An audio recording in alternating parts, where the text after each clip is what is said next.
Buenos días, mi nombre es Elena Sáez González y mi ponencia tratará sobre la pornografía conceptualizada como ideóloga de la violencia sexual, analizando así los contenidos pornográficos más vistos y su traducción en la realidad social. Para empezar, el objetivo de esta investigación ha sido indagar sobre la relación posible entre pornografía y agresión sexual y averiguar qué tipo de contenido pornográfico ha sido el más consumido. Para comprender el fenómeno de la pornografía y cómo se ha erigido como industria de mercado y educadora sexual por excelencia, es necesario revisar las condiciones que la han llevado históricamente a obtener este papel de éxito. En primer lugar, debemos hacer referencia a las condiciones simbólicas que se presentan en la segunda mitad del siglo XX, cuando se produce en Occidente una profunda ruptura con la moral tradicional sobre la sexualidad y las relaciones entre los sexos.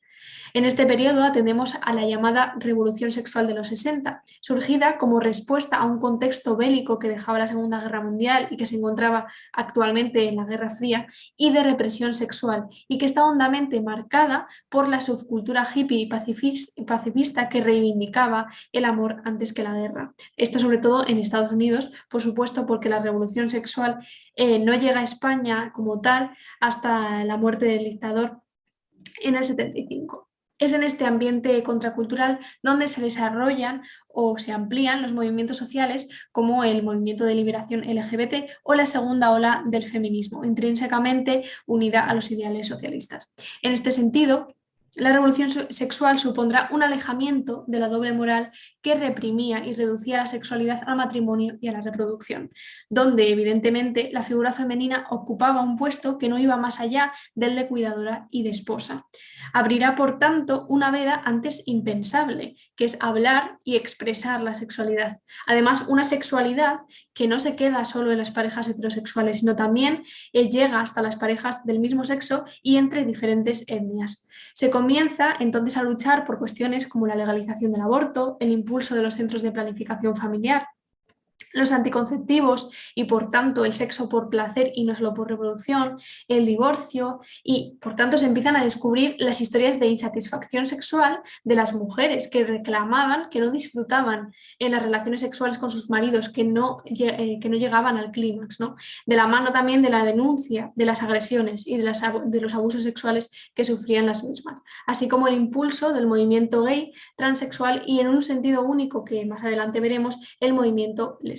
No obstante, y a pesar de que esta revolución da lugar a un proyecto de liberación sexual que era urgente y era necesario, se construye, sin embargo, sobre una libertad ilimitada y acrítica, pues la revolución ya no significará lo mismo para los hombres que para las mujeres. La crítica a la institución privada del matrimonio por parte del movimiento feminista es tergiversada y trasladada al plano público de la prostitución y la pornografía, legitimando estas industrias como supuesta parte de la liberación sexual. Una fuerte alianza se comienza a forjar entre capitalismo y patriarcado, teniendo su momento álgido en los años 70 y los 80. Y este neoliberalismo sexual del que hablamos consigue establecer a las mujeres en un nuevo papel de explotación que va más allá del hogar y de las relaciones sexuales matrimoniales para extenderse hasta la industria de la prostitución y de la pornografía. Esto significa, por tanto, que las mujeres se redistribuyen en el ámbito privado para ser subordinadas a un solo hombre, como siempre habían sido, mediante los cuidados y la explotación sexual, por supuesto amor, y en el ámbito público para ser subordinadas a varios hombres, esta vez para la explotación sexual por dinero, en este caso. En esta industria, la pornografía significa la publicidad de la cosificación femenina y la inmortalización de su explotación sexual mediante diferentes medios, como podían ser la televisión, el género de cine, sex exploitation, entre muchos otros, o las revistas pornográficas como Playboy, Penthouse o Hustler. Frente a esta reacción patriarcal, germen de la revolución sexual, atendemos entre los 70 y los 80 al fenómeno de las feminist sex wars o lesbian sex wars, en español guerras sexuales o también guerras pornográficas. Es en este momento en el que se produce la gran brecha de lo que antes de la misma era el movimiento feminista y que de hecho se trata de un debate que se extiende hasta nuestros días. En un lado encontrábamos a las feministas libertarias, pro-sexo, aliadas al movimiento gay y a los estudios queer, aquellas que entendían la pornografía, la prostitución o el sadomasoquismo en relaciones lésbicas también como prácticas empoderantes y liberadoras frente a la doble moral que antes reprimía y limitaba la sexualidad al matrimonio. Y en el otro lado se hallaban las feministas radicales, que llevaban a cabo un análisis de raíz de la realidad que iba desde la desigualdad pública hasta la privada, algo que antes no se había hecho, lo que desemboca, por tanto, en una crítica inevitable de la heterosexualidad obligatoria como institución privada que entiende a la mujer como un ser reproductor y cuidador, y también de las instituciones públicas de la prostitución y la pornografía, que la conciben como un ser dedicado a satisfacer los deseos sexuales incontrolables de los varones. De esta premisa surge el destacado lema de la segunda ola del feminismo: lo personal es político. Pues si existe una brecha sexual entre hombres y mujeres en la calle o en el trabajo, tiene que haberla en una relación íntima dentro de la casa y de las relaciones matrimoniales. En este sentido, debemos a las feministas radicales lesbianas, que eran mayoritarias en el propio movimiento radical, esta crítica a la desigualdad estructural y la aportación de la teoría que rechazaba la ginecología que se había establecido durante la revolución sexual, que caía en la falacia naturalista. Reclamaban derechos de las personas del movimiento LGBT con la justificación de que la homosexualidad era algo inevitable y totalmente natural y que por ello debía ser respetado. Por tanto, dibujaba una línea diferenciadora entre la homosexualidad masculina y la femenina por el hecho de que las segundas eran mujeres y eran atravesadas además por la opresión sexual. Por tanto, establecía el lesbianismo no solo como algo natural, sino como una cuestión política, como una alternativa revolucionaria para frenar esta explotación de las mujeres. Y además instaban a crear una cultura de amor entre mujeres que se alejase de las normas éticas masculinas, y de ahí viene que rechazasen profundamente la tendencia a prácticas sadomasoquistas entre las mujeres lesbianas liberales. En segundo lugar, en cuanto a las condiciones materiales, asistimos en los años 90 a la expansión de la pornografía. La generalización de la web en el año 91 genera un cambio en lo que hasta entonces era la consumición de pornografía, que se reducía pues, a revistas, a películas en DVD, a la televisión o a la literatura erótica. Pero a partir de este momento, la pornografía comienza a ubicarse en el ciberespacio de forma accesible, asequible y anónima, que es a lo que nos referimos con las 3 AES. Es decir, el consumidor se encuentra ahora con la oportunidad de adquirir la privacidad, la interactividad y el contenido gratuito, variado y de buena calidad de la pornografía online que antes no tenía. Y por añadidura, la pornografía se convierte en un contenido muy accesible, muy fácil de encontrar, porque en muchas ocasiones aparece sin que nosotros lo buscamos y sin requerir una verificación de edad efectiva del espectador. En lo que se refiere a nuestros días,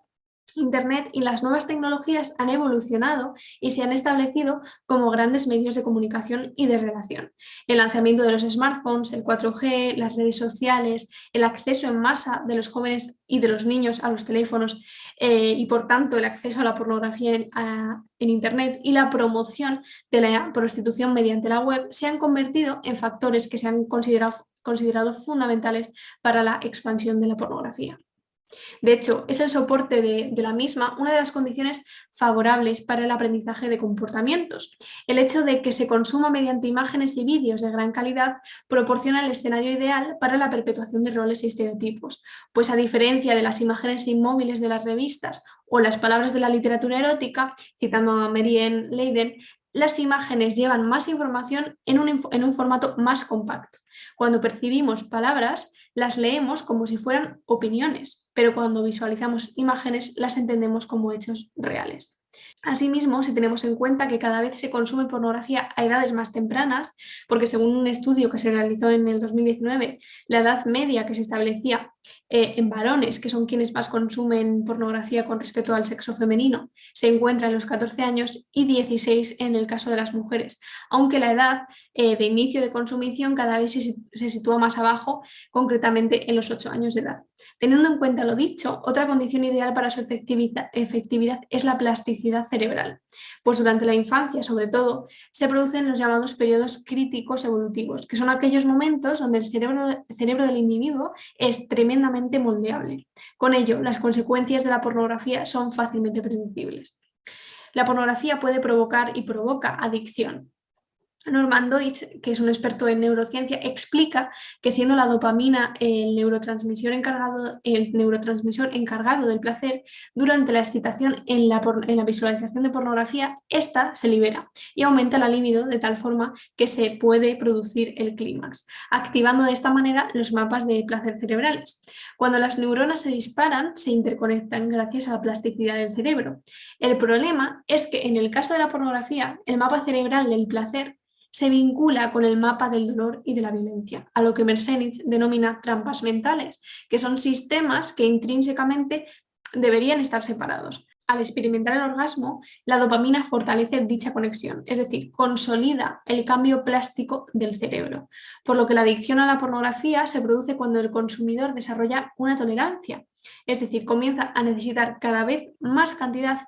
y más calidad en cuanto que necesita pornografía más violenta, más agresiva o más exótica. Otra de las consecuencias de la pornografía sería la reducción de la autoestima y el daño al autoconcepto, así como la misoginia que se puede desarrollar al consumirla, porque según varios estudios, aquellos hombres que están expuestos a la pornografía conservan frecuentemente más roles de género, aceptando los roles tradicionalmente sexistas y cosificando a las mujeres. Es decir, creen que la mujer debe ocupar un papel tradicional en el matrimonio, tener, por ejemplo, menos interés sexual, ser menos independientes e incluso consideran que deben beber y sudar menos. Otras de las consecuencias es la imitación de las prácticas de riesgo que se ven en la pornografía, como por ejemplo el sexting, la evasión del uso de preservativos, las prácticas fetichistas con orina y heces o la realización del sexo anal. Según varios estudios, se observó que los hombres que habían consumido pornografía presentaban problemas para relacionarse con las mujeres de su entorno, ya fuese su mujer, su pareja, sus amigas, sus hijas o sus madres. Decían sentirse menos enamorados de su pareja y expresaban un mayor deseo para practicar sexo sin implicaciones emocionales. Además, presentaban problemas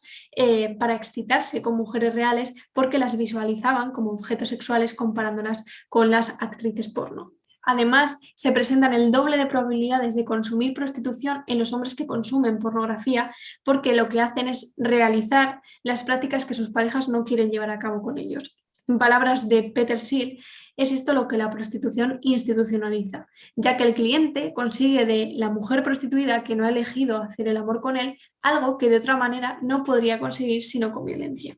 De ahí se deriva que otra de las consecuencias de consumir pornografía sea la comisión de delitos de agresión sexual y la erotización de la violencia,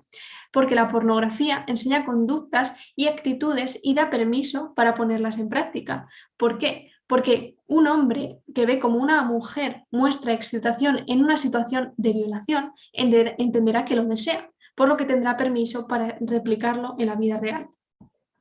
Los hombres y mujeres expuestos a pornografía reproducían y apoyaban el mito de la violación y se observaba una tendencia mayor de creer que las mujeres violadas experimentaban placer